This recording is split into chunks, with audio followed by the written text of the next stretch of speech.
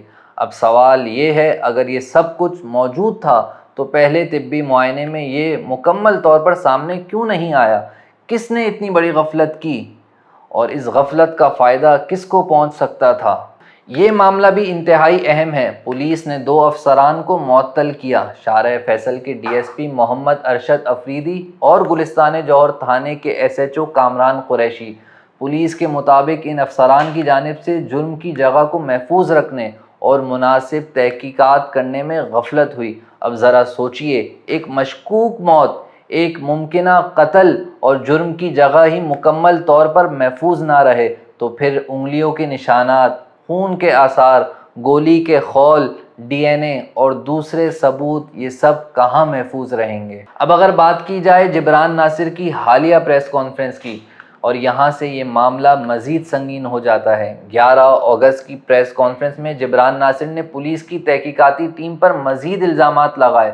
انہوں نے 3 پولیس افسران کے خلاف باقاعدہ تحقیقات کا مطالبہ کیا اور 2 چیزوں پر خاص طور پر سوال اٹھایا۔ کردار آپ کے سامنے، گلستان جوہر کا کردار آپ کے سامنے، شارع فیصل ڈی ایس پی کا کردار آپ کے سامنے۔ یہ 3 تھانے ہیں، یہ تینوں تھانے ایک ڈی آئی جی کے انڈر آتے ہیں، ٹھیک ہے جی۔ تو جو ایس ایس پیز کے اوپر supervising D I G east ہے، والد صاحب نے کل خود یہ مطالبہ کیا ہے، خود آپ کے سامنے رکھا ہے۔ میں وہاں موجود بھی نہیں تھا، کیونکہ ہر عام فہم انسان کو نظر آ رہا ہے کہ اکاؤنٹیبلٹی کہاں سے شروع ہونی چاہیے۔ میر رضا کی گھڑی، جبران ناصر کے مطابق میر رضا کی سمارٹ واچ خاندان سے موت کے تیسرے دن لی گئی اور ان کے الزام کے مطابق یہ گھڑی تقریباً 8 دن تک ایس ایس پی سمیع اللہ سومرو کے پاس رہی۔